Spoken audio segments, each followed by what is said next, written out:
Hello, this is Marshall Abrahams. Um, First of all, a quick catch up. I want to say thank you very much to Bob Morgan for his explanation for all the little Londons I mentioned. He says that these are by and large connected with the huge droves of cattle and sheep and pigs and indeed geese from Wales through Gloucestershire to London, and that the name Little London probably only dates from the 1500s to the 1700s, when the droves became larger and more frequent. However, while I perfectly accept that this is a very good explanation for the large number, for a large proportion of the Little Londons, it doesn't fully explain why there should be a deserted Little London, and nor does it explain the preponderance of Little Londons in both Norfolk and Lincolnshire. So this one is going to run and run, I hope. If anybody's got any suggestions, I'd love to know about them. But thank you, Bob, for sorting most of that out. I've been reading Ivan Wynne Williams' The Sons of Beli Mawr. This is so good. It's not a period of history I know very much about, but I'd hardly begun to read it before I realised that he was putting clothes on bare bones, and he has such a sense of history and of atmosphere. You can almost feel the rain on your face. I can't recommend this highly enough. It's a splendid piece of work, and I look forward to reading the rest. I've also been reading Richard Brody's Romerica. This is a thundering good romp through how the Romans are connected with American history, and is also to be recommended. I also have to thank Anthony Mitchell for this video, whether he knows it or not, because what he had to tell me about Orion, Illustrious Orion, was so fascinating that Orion has edged Noah out of pole position altogether. So we'll come back to Noah at a later date, but in the meantime, this is Illustrious Orion, the tallest and most beautiful of men. Now, Orion is variously known. We touched on his name in a previous video. It used to be spelt with the digamma at the beginning. The Case of the Missing Digamma is the video, and it was spelt, and I think I mispronounced it in that video, because I should have said Varian to make the connection between that and Orion closer. But Anthony Mitchell tells me about a poem which is called Hiraeth, Hiraeth, the first line of which I will put up. I'm not even going to attempt to say it. And it translates, he says, to "Tell me, masters of knowledge, Vorion o bodiaeth," which literally, Anthony says, means big of information. But I think it's meant to mean a very knowledgeable one, or the one that sees all. This is fascinating because it's another connection with the word Pharaoh, which he also mentions, telling me that there's a mountain in North Wales called Dinas Emrys, which anciently was known as Dinas Pharaon, or Pharaon Dandy, which means the fortress of the fiery pharaoh, and that apparently is from the story of Flid and Llefelys. Dinas Emrys is meant to be where Merlin was from, says Anthony. Now that I did know, but I didn't know its ancient name, and I already knew from Ross that Pharaoh comes from the Welsh and means high powers. So there we have an astonishing collection of identities for this constellation, this illustrious Iran. Pharaoh, Pharaon, high powers, and Vorion, the man who is big of information. Let's look, if we can, at the name Orion and how he was known to other people, because that often casts a very interesting light on things. To the Arabians, he was known as Al-Jabbar, which we will come back to because that ties up with the discovery in Algeria. And this signifies giant, which connects very neatly to Antony's big of information. And it occurred to me that the Welsh vor and the Gaelic vor, M-H-O-R, are not only the same word, but are also the same as Varian or Varian. And I wondered whether that means that war and wary are also related. Al-Jabbar over time became the word algebra, believe it or not. And this is where things become very interesting indeed, because Walter Skeet defines the Arabic origin of algebra as al-jabra, and this means reunion of broken parts or bone setting. When we consider that to the Egyptians, Orion was Osiris's home in the sky, and that Osiris was said to have been cut in pieces by his brother Set, one begins to wonder exactly what cosmic catastrophe this story relates to. It is best preserved, though obviously with Greek accretions, in Plutarch, specifically his Moralia, Volume 5. My feeling is that the whole story conceals the breaking apart of Tiamat, which is the Sumerian origin myth. Very briefly, this says that Tiamat grew to such a size that eventually she collided with Marduk and split into two halves. One fragmented half became known as the asteroid belt, and the other half, now on a different orbit, healed and became the planet we live on, Earth. Now, I know practically nothing about physics, but this is what the Sumerians said, and until proved otherwise, I'm happy to go along with them. Robert Eisler says in Orpheus the Fisher that the Babylonian god Marduk, most probably to be looked for in the constellation of Orion and the Bull, catches in his enormous net the monster Tiamat, represented in the heavens by the whale or Ketos, spearing her with his terrible weapon and dividing her like a fish into two halves. From my own work for Ye Gods and Little Fishes, which is, as I try to describe it, is a study of the numinous through words, etymology, specifically English and now Welsh. I've written, it is likely that Orion represents the arch of Earth's mind, which was shattered with the breaking apart of Tiamat.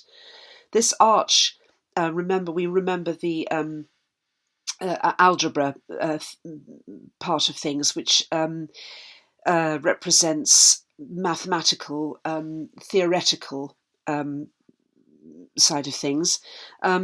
This arch comprises the mathematical, intellectual part of Tiamat, her mind, to which she no longer had access. The mind gradually dried up, leaving Earth with only her mother wit, or her horse sense, to guide her. And here we'll go back to the mention of Al-Jabbar as a name of Orion, because some rock paintings of very tall men, said to be about 3,000 years old, have been discovered in Algeria. Having academic tendencies or leanings or pretensions myself, I don't like laughing at academics, but this makes me squirm, it's so embarrassing. They are said to be of Roman legionaries, but this cannot possibly be the case. In the first place, they are not wearing the short leather skirt of the legionary, and the short sword is in the wrong place. A sword is worn at the left hip, not round the neck. And at bottom left, the figures are distinctly clad in trousers. Sorry, the bottom left is where the picture is in the book. Forget about that. As we can see, the figures are distinctly clad in trousers. In addition, Latin was no more than an obscure local dialect at this time, and in 1000 BC, which is the estimated date of these rock paintings, Rome was already half a millennium in the future. The name of the location where the rock paintings were found gives the clue, Jabbaran or giants. And there are several words associated with algebra, such as jabber, gibberish, gibber, which I believe is also pronounced gibberish and gibber, and the obsolete gib, which is a variant of gab or gabble. A gib cat is a castrated tom, which is of immense significance when we consider that Osiris's body was cut into its 15 component parts of 2 feet, 2 shins, 2 thighs, 1 trunk, 1 set of genitals, 2 hands, 2 forearms, 2 upper arms, and 1 head. So Orion, minus quite literally all his members, and badly needing both binding together and considerable consolidation, would definitely have been capable only of strangled gibbering sounds from his windpipe. To the Akkadians, Orion was Uru Anna, light of heaven, and they originally applied the name to the sun. Uru Ki was their light of earth, and they originally applied that name to the moon.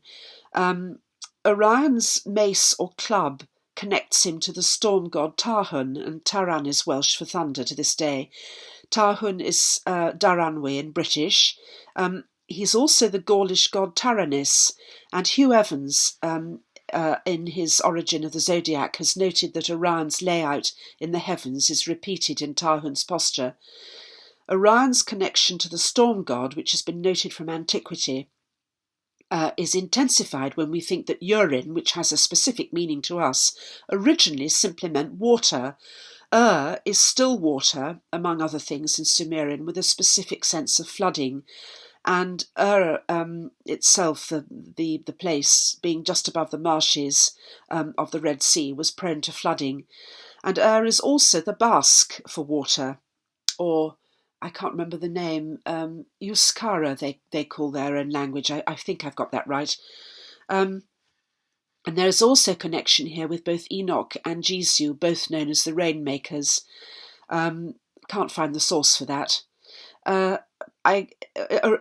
Tarhun's Orion's club equates to thunder, while Tarhun's bolt is the lightning, and this is echoed towards the end of the Lord's Prayer, which Jesu himself left with us. The 1813 version has, "For thine is the kingdom, and the power, and the glory." By the time the 1928 edition of the Book of Common Prayer came out, the power and the glory, that is, the thunder and the lightning, had been sundered from each other by the removal of the first conjunction and by the insertion of a superfluous comma. Help, I can hardly follow this myself. "For thine is the kingdom, comma, the power, comma, and the glory," thus dividing these things into 3, and thus, I think, was obliterated a fundamental truth and importance, which is that these 2 sources of power, the thunder and the lightning, go together, and this is Tarhun's thunderbolt, which is the symbol of kingship and majesty. The Hebrews, or the early British, in other words, called Orion Kezel, which to Richard Hinckley Allen, in Star Names, their law and meaning, signifies foolish, impious, inconstant, or self-confident. However, Abarim Publications, which is a brilliant website, says that, as they spell it, Chesil, Chesil, means either fool or Orion. And there are several places in Britain with this element in their names: Chesil and Chesil Beach in Dorset, Chesley in Kent, Cheslin Hay in Staffordshire, as well as Chiselborough, Chiseldon, Chisley, Chiselhampton, Chislehurst, Chislet, and possibly also Chiswell Green and Chiswick. There are Orion formations scattered over the British Isles. Where we stayed in Tontegg, there was a mound and ditch, predictably described as Mott and Bailey, called the Monkey Tump, and this marks the hilt of Orion's sword, while on the other side of the valley, through our wonderful picture window, we could see all 3 mounds on the garth that were the 3 stars of his belt. Hugh Evans has identified an Orion layout in Gwynedd, and there is a similar layout in Yorkshire, the Thornborough Rings. The layout of the 3 main pyramids at Giza has at last gone mainstream, so there's hope yet that all the rest of our true history will go mainstream. Spurrell has Kesil, or Kesail, meaning the armhole or pit, which doesn't illuminate very much, while Cyssul is counsel or advice. But I'm going to have to put this up on the screen because I haven't a hope of pronouncing it. This means a conjunction, a joining, or a coupling, which fits very neatly with what we've seen of Orion's name, meaning the reunion of parts. To crown it, and to return to the fool aspect, innocent and guiltless in Welsh are both translated by Gwirion. I hope that's pronounced properly. And this would seem to set Orion's so-called foolishness on a par with that of the character played by Edward Woodward in The Wicker Man, in which a policeman, virtuous, true, and without guile, is lured to his death. Associated words are gwir, meaning true, gwiredd or gwirionedd, meaning truth, and gwirio, to verify or assert. The Hindus' early name for Orion was Isus Trikandu, which means the three-jointed arrow, and Isus is too like Jesus to pass over. Sorry, that was a dreadful pun, completely unintentional. This three-jointed arrow is the Arwen, in other words. Hugh Evans describes Marduk as shown in Orion pose, with raised arm holding a storm weapon or thunderbolt, and the ropes of heaven in the Orion shield hand. And this turns out to be supremely important for a proper identification of Orion, viewed from anywhen by Earth as God, since Arwen actually means muse or reigns. Abarim mentions the interesting side meaning, so to speak, I can't think of another expression for it, of Kezel as seeing structure in uncorrelated events. Now, to explain this, I have to do a slight sidestep because anybody who's interested in Mars, as I am, has to put up with being charged with pareidolia, which is the seeing faces that are not actually there. Well, to my mind, this is a face, and because it remains a face from all angles. And I know it's not a human living face, I know it's a representation of a face, and this is where the charge of pareidolia falls down. Now, this seeing structure in uncorrelated events turns out to be extraordinarily important. And the charge of pareidolia is designed to make people who think it's a face on Mars feel rather ashamed and silly. But this seeing of structure in uncorrelated events has a surprising connection to algebra. Wiki defines algebra rather well as the unifying thread in almost all mathematics. I've had to work quite hard with this, and I hope it makes sense. But it sounded to me as though whatever lies behind algebra not only sees or is aware of the structure invisible to those who see only the surface and therefore dismiss events as uncorrelated, but is somehow also that structure itself, the set, in other words. A kind of gelatinous reunion of broken parts, the bone setting, pun definitely intended this time.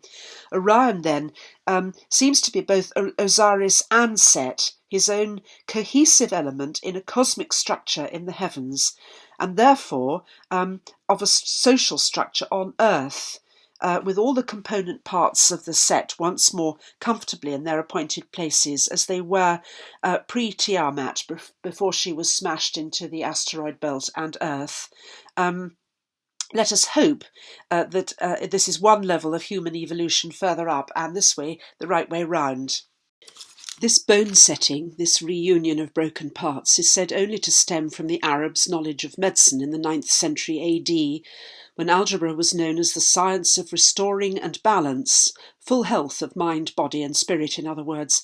But the Arabs didn't get their knowledge out of thin air, and Richard Hinckley Allen says that this medical aspect of Orion's name and nature can be traced back to the Babylonians and therefore to the Sumerians.